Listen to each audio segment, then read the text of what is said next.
So a little known fact, Casey and the Sunshine Band, who were just singing, that's the way, You guys aren't gonna sing it with me? No? It's a little early for Casey. It's more of an end of the day kind of thing, maybe. They're a Miami native band, which is pretty cool. I'm gonna get up and off this stage awfully quickly. I'm gonna introduce folks who are gonna be here. I'm grateful you all are here. I expect some of our friends are gonna be coming in over the course of this. I wanna tell you one quick thing before I introduce these folks.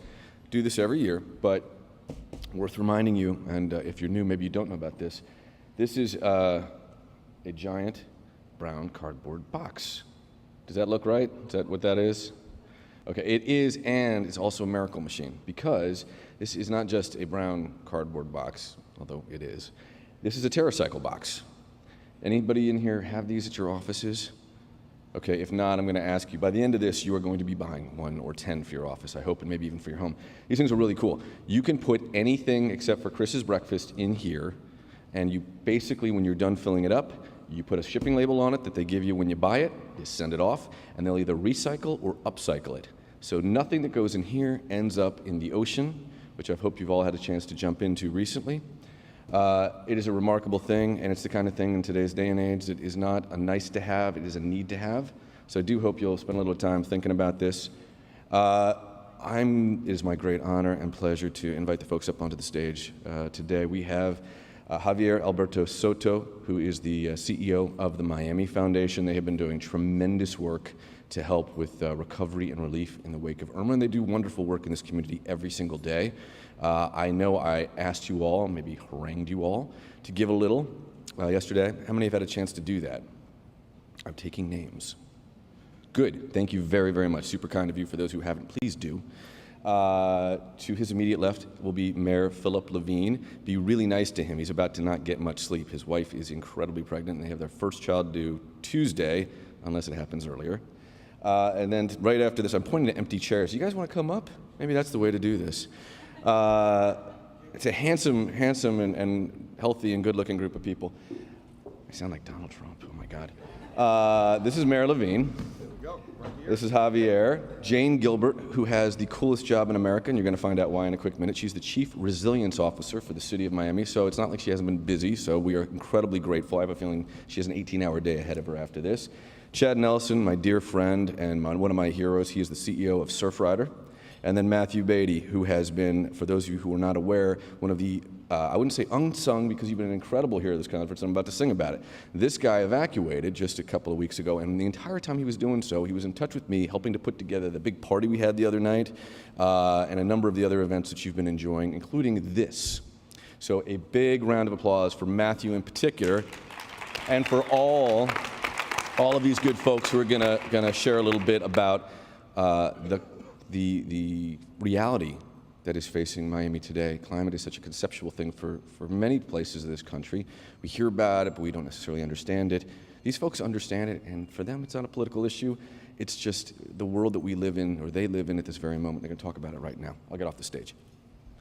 Thank you very much, and thank you all for being here. It's a little early for Miami Beach, but thank you all for joining us. We do want to talk about climate change and sea level rise, and what Sean just said is something that we talk about quite a bit down here. This is not a political issue down here. This is also not an existential 50 years from now what's going to happen kind of issue. This is a here and now issue.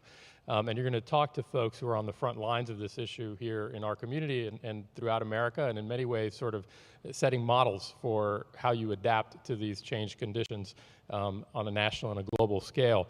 So climate change is sometimes tough to get people's attention on because it's a slow process, but then something like Hurricane Irma happens, and it's a mad scramble, and everyone is glued to the news on it 24/7, and these issues very clearly are linked. And so we're going to talk a little bit about how an event like Hurricane Irma sort of changes the narrative, changes the dynamic on the issue of climate change, and how that helps us to sort of leverage that moment to build long-term resilience. We're going to talk about what actually happened during Hurricane Irma, as well as what we prepared for. So some of the lessons learned, what was expected and what challenges came up that perhaps were unforeseen.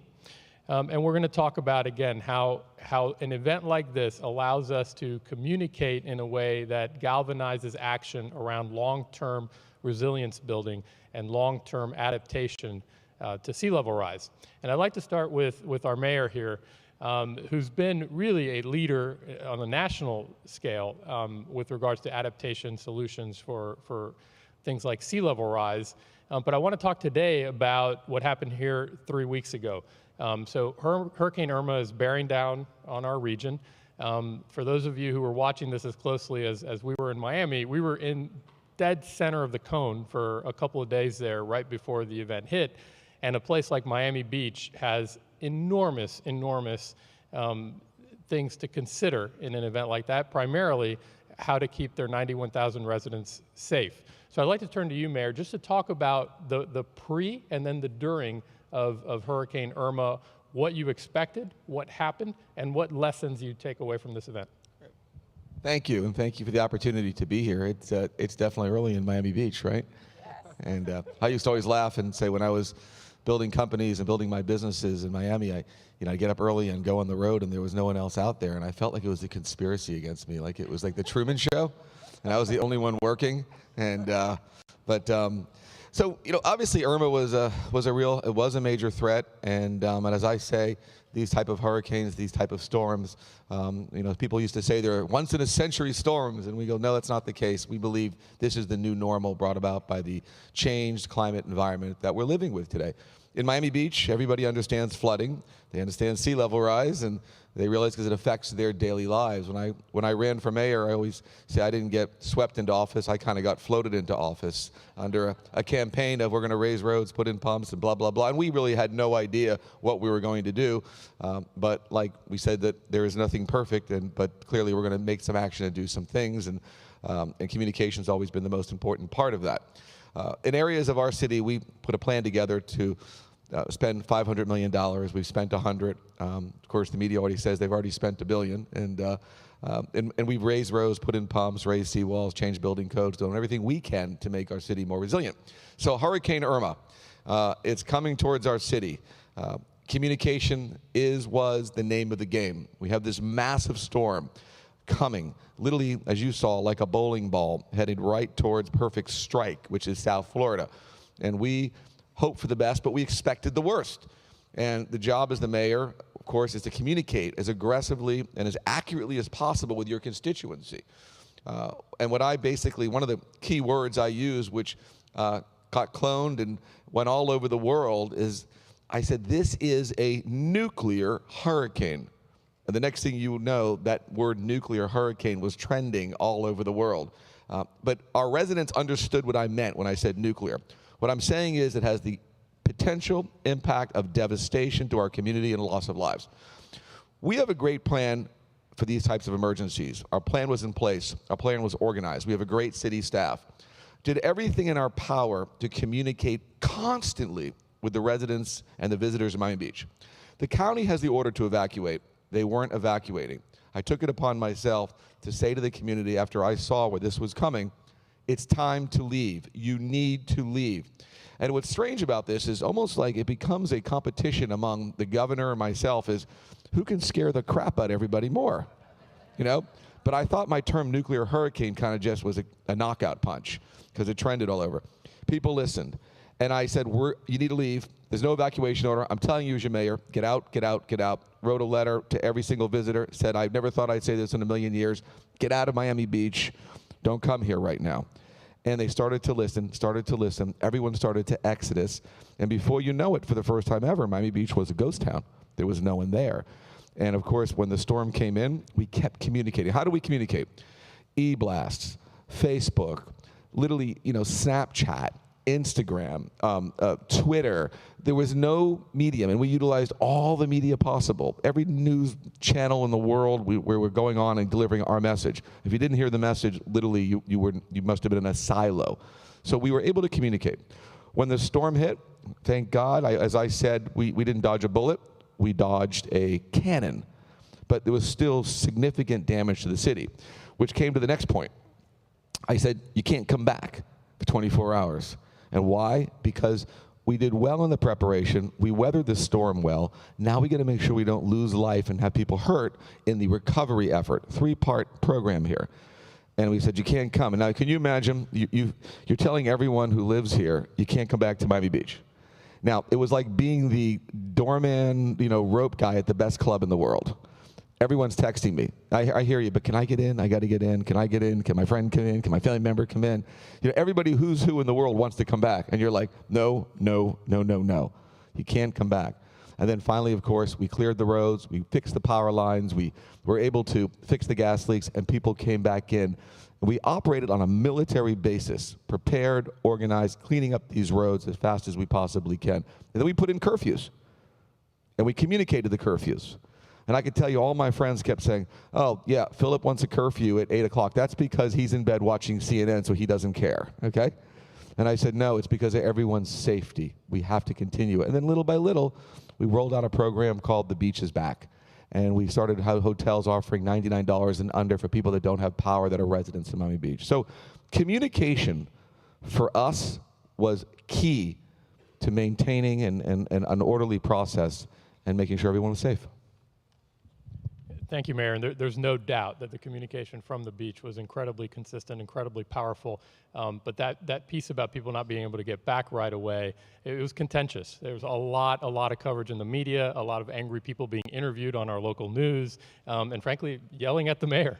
But the mayor's responsibility is to ensure people's safety and to ensure that those who are involved in recovery efforts, such as first responders and utility workmen, et cetera, are able to do their jobs in a safe manner before the streets are flooded again and it's no longer a ghost town. So thank you, Mayor. I'd like to turn now to Jane Gilbert, Chief Resilience Officer for the City of Miami. And Jane, maybe some of the folks here aren't familiar with what a CRO or Chief Resilience Officer is, so I'd like to ask you to start maybe with a little bit of background on what that job entails. And again, bringing it back to Hurricane Irma, the importance of a function like that in city government. We have a CRO in the beach as well and at the county in preparing and recovering from events like this. Sure. So a CRO, Chief Resilience Officer, the position was really created by Rockefeller Foundation through their 100 Resilient Cities program. And the way they look at resilience is a very broad lens. They look at certainly top shocks that could be impacting a city, could be an earthquake, could be a hurricane, flood, it could be an economic collapse or a terrorist attack. So top shocks is how do we not only recover from those and build in plans ahead to recover, but bounce back strong. You heard the mayor talk about, the beach is back and the plan to get businesses right back. That's a resilience plan. That's a way to get businesses back engaged right away. But it's not only the shocks, it's the stresses. The ongoing chronic vulnerabilities in a city that weaken the fabric, that also make it, if we get a shock, much more difficult to recover. Our poor and vulnerable populations, our transportation stresses, which we definitely had during Hurricane Irma and our evacuations, and our affordability. We have very significant challenges with our housing affordability here, significant transit challenges, and significant equity challenges, particularly in the city of Miami. Miami, I would say close to 70% of the population is actually having a hard time making ends meet, which gets to a different kind of challenge when we're dealing with a Hurricane Irma situation. So we need to make sure that those people not only are aware of what they need to do to prepare in an event, i.e. have their supplies, think about what their evacuation plan is, know who of their loved one neighborhood networks needs help, etc. But some of them don't really have the capacity to have 3 days of food ahead of time. Or if they have to clean out their whole refrigerator, that knocks them out. I mean, and have to buy again. Or when the grocery stores, which when people depend on food stamps, it's an electronic swipe. And when the grocery stores, one, didn't have much supplies, but then they were only taking cash, people couldn't buy food. So we needed to think about provisioning and getting out post-Irma right away ice and food and making sure that our most vulnerable, the assisted living facilities had provisions. That takes pre-planning. That takes knowing who your community partners are and how best to where our distribution points are. It takes knowing where all those vulnerable people live and how we get out to them best. So that takes a lot of pre-planning. A chief resilience officer is starting to look at people first and what their needs are. And then another way we're planning for a disaster is looking at our building and land use codes. How do we strengthen those? Miami-Dade County has some of the strongest building codes in the country when it comes to wind. And we've been working on strengthening our codes around flood risks recently, and I think that the state's starting to catch up with us as well on that. But those are some things we can do, where and how we build, look at it where and how we build, and some of the infrastructure that can help protect. I think one of the beach's greatest asset in this storm was its dunes, frankly. And so that really protected the beach from getting a higher storm surge than it could have had. We also had some areas that, while they flooded, because the buildings were built higher, they didn't actually get flooded, and it drained very quickly. So we were blessed in that sense. If it had been a larger storm, we might not have been so blessed, but that's where we get to learn from this event and make sure that we strengthen those codes even higher. Thank you, Jane. So protecting beaches and oceans is at the core of Surfrider Foundation's work. Chad Nelsen is here to talk about that work over the past 30 years. And I'd also ask you, Chad, to talk about what your message is for coastal communities such as ours in the wake of storms like this, whether it's a Hurricane Irma or Superstorm Sandy further up north. What should coastal communities be thinking about and doing now to prepare? Thanks, Javier. So the Surfrider Foundation is a coastal conservation organization, and we've been addressing issues like sea level rise for decades. And although I think climate change has become a topic that's more accepted, the seas along the United States coastlines have been rising for 100 years, and so we've seen incremental challenges with that: coastal development right up to the shore, erosion events, often not as notable as Irma or Sandy, causing erosion and then armoring of the shoreline, putting up seawalls. This is something that's happening up and down the coast here and everywhere else, which ultimately destroys the beach. Spending enormous sums of money on beach nourishment, which brings the beach back, but is an incredibly expensive pursuit that you're kind of doing perpetually and could incentivize more inappropriate coastal development that's hazardous. And so, we've been toiling away on those issues for decades, here, there, up and down the coast around the country, without a lot of fanfare. And then you get a big storm, and everybody starts paying attention to these issues. And you see those slow motion disasters happening actually sort of in real time. And so it's an opportunity to really understand the impacts of this coastal erosion that's happening. And if you believe any of the predictions, sea level has risen about 8 inches over the last 100 years. It's going to rise 3 to 6 feet in the next 100. So the problems we have today are nothing like what we're going to have in the future. So if we want healthy beaches on our coastlines that drive tourism and are also an important habitat around the country, we have 3 options. You either move back, which is very hard in a place like Miami Beach. You move up, which is what Jane talked about. You continue to pump sand on the beach at enormous cost, $100 million a mile for a 50-year project, or you armor the coast and risk losing the beaches. So it's a challenging sort of set of conditions, because the few that are truly sustainable are actually sort of politically very difficult. So what's happening here in Miami Beach and in Miami is actually really pretty progressive. Places like California, where I live, are still not really addressing the issues the way we're seeing them here, partly because they haven't had to, but their time is coming. Thank you. So I imagine there's a lot of communications directors from around the country in attendance at this conference, but I just have to say I think Miami Foundation has the very best one in the country, and we're fortunate to have Matthew on our team. So Matthew, I'd like to ask you to talk about the events 3 weeks ago and throughout the past 3 weeks, we had to make a pretty sharp pivot at the Miami Foundation given what was coming our way. You want to talk about that experience and how we organized ourselves and got to work? Sure, thanks, Javier. So we went into what I've been calling triage mode at the foundation. We came back from Labor Day weekend, that Tuesday, and very quickly realized that, that this storm was threatening Miami in a very significant way. And so we made an unprecedented decision right then that we had to pull all communications that were unrelated to Hurricane Irma. That was unique in the sense that, you know, we see our social platforms and our communications channels as more than just ways to talk about the work of the foundation. I tell nonprofits all the time that, you know, if you picked up a newspaper that talked about the same subject every single day, would you read that newspaper?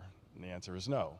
But you read a newspaper to find out a little bit about several different subjects that are relevant to you or relevant to your community. So that's how I see our social platforms at the foundation and all of our comms platforms as ways to communicate what is relevant about what's happening in Miami.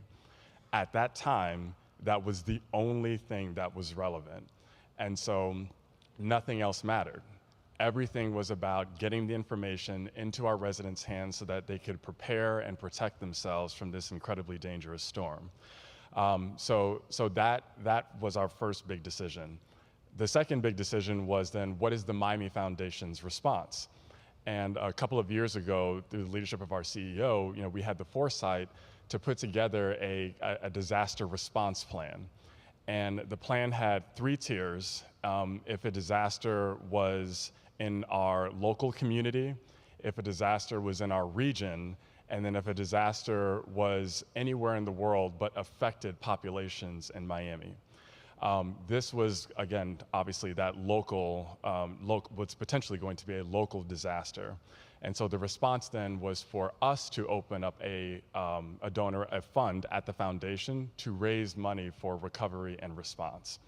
So literally in 48 hours, we created the fund, created a name for the fund, got a new web page up on our site, created all of the communications and marketing materials and the look for it, built out the messaging, and then started to push it out and let the world know that even, you know, this was now probably 3 or 4 days before the storm was even scheduled to hit Miami, that we already were up and running with this relief fund to ensure that we had the resources ready to deploy as soon as the storm passed.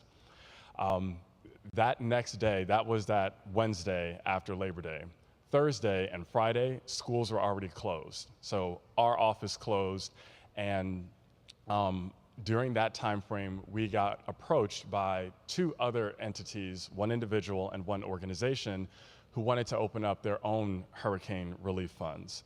So as Sean mentioned, I evacuated, and as a lot of our team did. And while those in Miami are hunkering down their homes and I'm, you know, on the road fighting incredible traffic getting north out of Florida, I'm on the phone with our CEO and with the comms team, you know, putting together the messaging and the names and getting these new funds together to get up onto the site.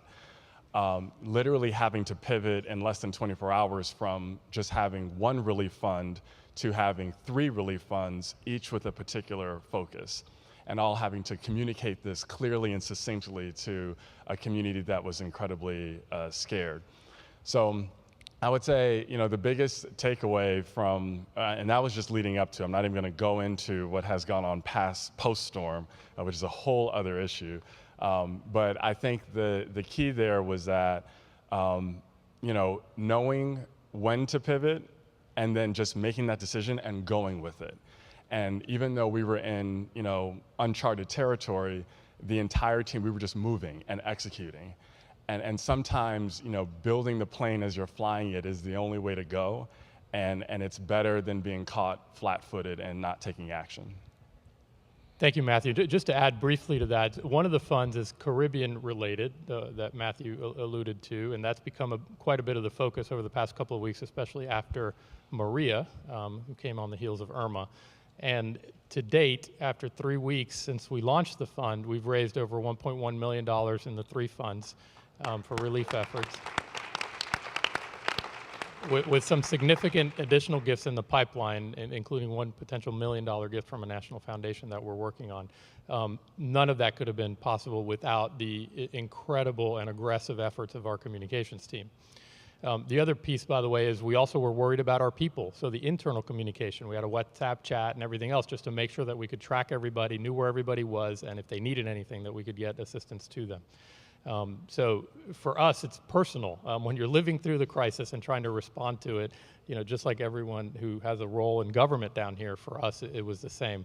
So I'd like to sort of take us where Chad started to take us, to think about sort of this slow motion disaster that's looming for our community in the name of sea level rise, and maybe ask the folks up here to talk about what we are doing, and certainly there's plenty being done, especially here in the city of Miami Beach, the plans that we have for hardening our resilience, and Jane, maybe you can talk a little bit about what the city of Miami is planning, and then what we ought to be thinking about that perhaps we aren't thinking about yet, and finally, Matthew, if you can talk about how we communicate that in this hyper-partisan, polarized climate that we live in, where even something like this, that should unite everybody, becomes a source of division. Sure. Mayor, maybe start with you on what we're doing here in the beach. Sure, absolutely. Miami Beach almost has a three-pronged program. Number one, which is immediate and urgent, which is stop the flooding in our low-lying areas brought about by sea level rise. And it wasn't that long ago, the western part of our city, when all of a sudden you'd have a sunny day. I think we cloned the term sunny day flooding. The tide would go up, the water would reverse course, and the next thing you know, there's water on the roads. People's cars would be ruined, and it's spooky. It destroys confidence in your community, and we saw this over many, many years. The issue is that no one was really doing anything about it. It was like, oh, it'll stop. Oh, it'll go away. Oh, this is a unique situation. And little by little, it literally crept up on the city to a point where people were saying, we got to do something. We got to do something. The issue with government is, you have a lot of people that want to hire consultants that like to hire consultants that like to hire consultants. So what ends up happening is nothing gets done. I call it analysis paralysis. When I began in 2013, it is our number one priority. So, there's no book that you can buy off the bookshelf that says, if you're, running a city on the coast and you're experiencing sea level rise, turn to chapter 13. It'll tell you exactly what to do. It doesn't exist. So we had to just basically figure it out, find the answers. We had a lot of questions, but we had to find the answers. And we assembled all our engineers in one room and said, we got to do something. And as simple as it was, we said, let's raise the streets in the low-lying areas, let's put in pumps, let's change our building codes, and of course, let's raise our seawalls. And little by little, it started to work. We weren't perfect, we aren't perfect today, but we're learning so much as we go and showing progress. I remember that we experienced our king tide, and before I was mayor, I didn't know what king tide was. All of a sudden, you become mayor, you become like a climatologist, hydrologist, meteorologist, and especially in Miami Beach. But we realized during these king tide periods, which we're in right now, we need to make sure we protect. And we've been able to, really the first step in a long journey for Miami Beach, make this work. We've been hit with unfortunate situations where you have a severe king tide along with a major weather event. The next thing you know, you lose power, and then the pumps don't work, and everyone will turn around and say, well, it doesn't work. What are you doing? And the media will say, you spent, $18 trillion. And you're like, no, we spent $100 million. We have $400 million to go, and we've only done 15% of the city. So you have to be able to communicate and say, patience as we go along. This is working. And thank God during Hurricane Irma, I got to tell you, we were out, I probably shouldn't say this, but in the middle of the storm, watching our pumps and making sure our pumps were working, and they were working, and we had generators, and they kept working. In the areas that we were able to improve, there was no flooding during the storm. The second thing we've been able to do, of course, is increase and make us almost a poster child for sea level rise and climate change. No one expected it, but we've done it, and people keep coming here, the media, filmmakers showing what we're doing. I was recently in a documentary called Before the Flood with Leonardo DiCaprio. I played the mayor of Miami Beach, and it was a very compelling role. And when Vice President Al Gore came down, and he and I were walking for his film, prequel, the Truth to Power, on Indian Creek Drive right now, which we're improving. We're putting in new seawalls. The water was coming across. It was king tide. We showed it, and literally you could see a couple little fish on the road. So it's a kind of a funny story. President Obama was in Paris during the climate accords, and during his speech, he said, in Miami, there are fish swimming on the roads. And next thing you know, every fact checker in the world is like, okay, is he exaggerating? His right-hand guy, his body guy, calls me and says, Mayor, the president just said that there's fish swimming in the streets of Miami. I hope that's true, okay? Because you're about to get 5 million calls from the media. And I said, of course they're swimming. We got everything swimming across. We got sharks. We call them developers. Everything's here. Don't worry about it, And that came out in his film. And then, of course, we've had other. So we've been able to use this as a amplifier to show the world, if you don't believe in climate change, you don't believe in sea level rise, come on down to Miami Beach during king tide. We'll convert you real quick. Look what's going on here. And then the third thing is, being able to show that we also want to play our part. How? By, joining the Rockefeller 100, 100 Billion Cities. Also the Sierra Club, Ready for 100, where we're pledging that we're going to make our city fully based on renewable, sustainable energy in the future. And we've changed our building codes to have incentives for LEED certified building, and we're putting in water taxis, and we have free trolleys everywhere. We're not a manufacturing base, but we know that everyone uses cars, and how can we reduce cars? So it's been almost a three-pronged effort going forward. So we don't just face sea level rise here, actually, and City of Miami is a little different. We didn't have the impacts of king tide as dramatically as Miami Beach right away, and it's coming in slowly. And we've been doing some of the same changes that Miami Beach does in a more incremental way in small, quiet areas, doing our pumps and raising roads. But we still have an awareness issue in Miami, actually. There isn't the sense of, and events like Irma help us with that awareness for sure, but we still have a significant population in Miami that's not so sure this sea level rise impacts them. And frankly, on a day-to-day basis, when you're worrying about paying your electric bill and keeping your rent and feeding your kids, it's not to the top of mind. So how do you make it top of mind, and how do you make it relevant to those people is a constant question that we have in our office. And so we have in some of our lower income areas, they're more impacted by the heat changes in the heat islands because they don't have as much tree canopy. They're also impacted by the fact that developers are now seeing new opportunities in higher land, and so they could be displaced by some of this. And so there are various ways that we are reaching out to make it relevant for the whole city, because as the mayor indicated, it takes significant infrastructure investment to also help us be resilient.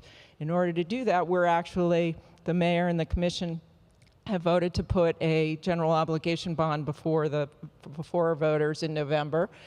Half of that's going to flood mitigation, sea level rise type improvements, but also to affordable housing and economic development, to transportation issues, to parks and cultural facilities. All of that development will take a resilience lens. It will all be looking at what are the impacts of sea level rise and heat.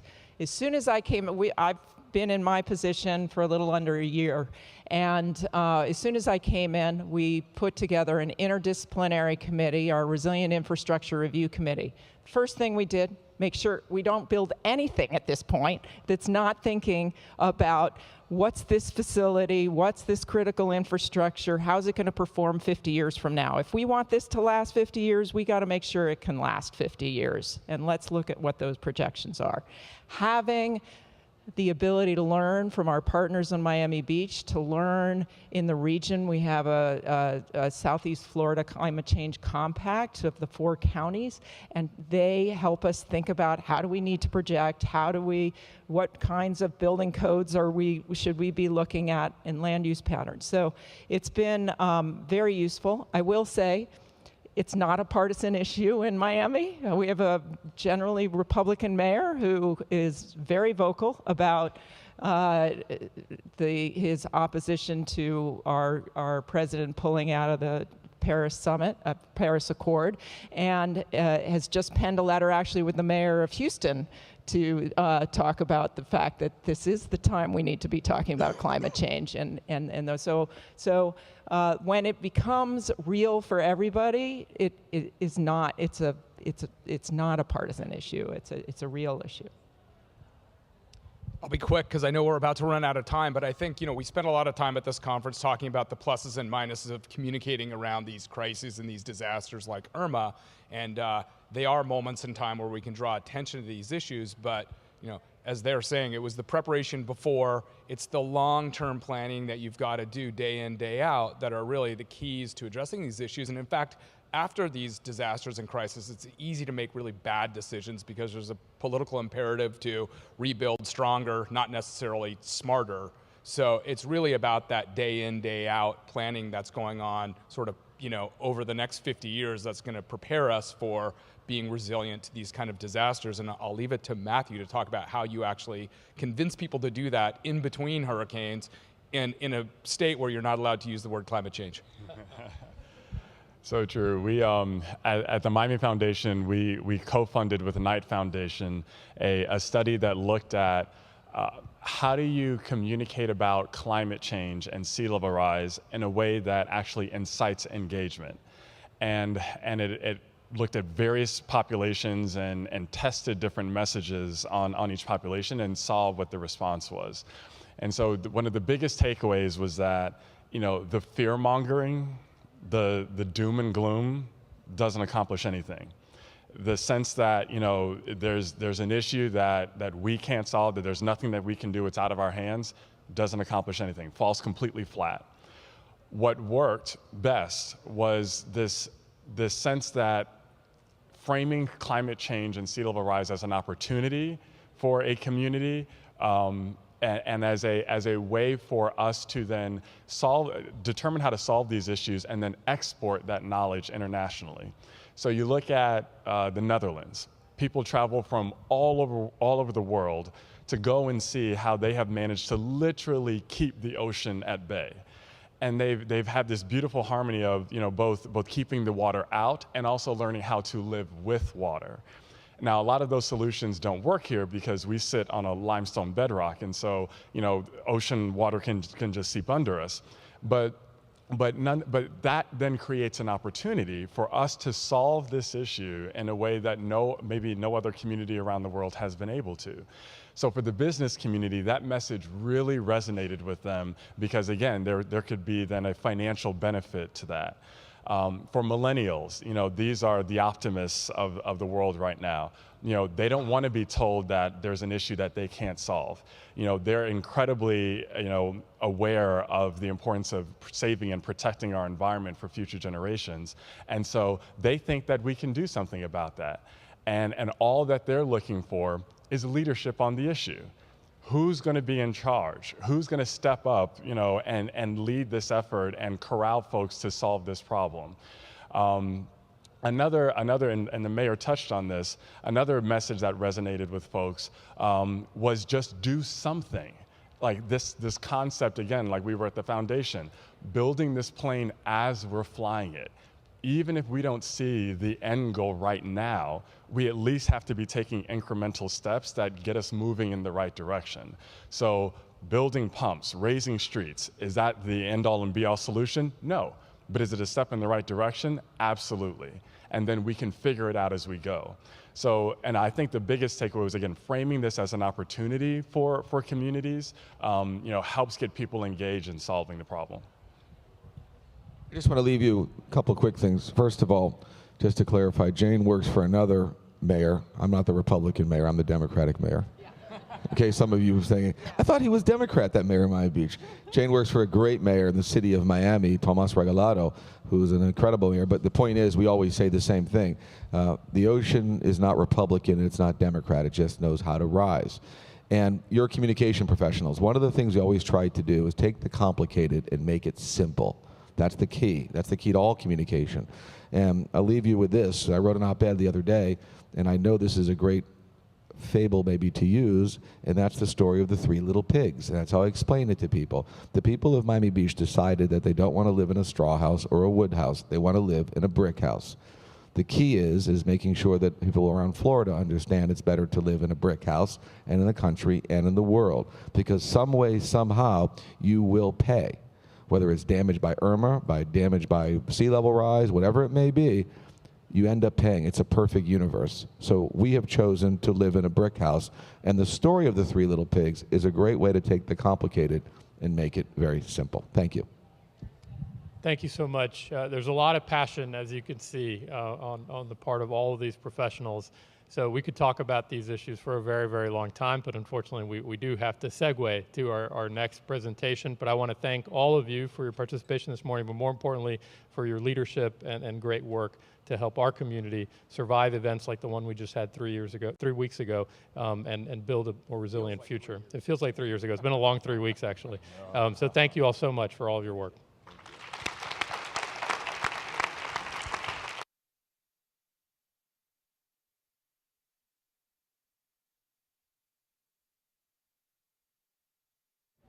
All right, guys, we are going to take just a couple of minutes to strike the set to get ready for Michelle. She's here. Just talked to her. We are really excited to get underway. We've got one little surprise that we want to add, which will happen in a minute or two. But if you'll first just humor us by looking at the pretty pictures, we're going to kick up the music for a quick second while we get ready to do our next thing. Everybody good with that? Any musical requests? What? 2 Live Crew? No. That's a Miami band, but no.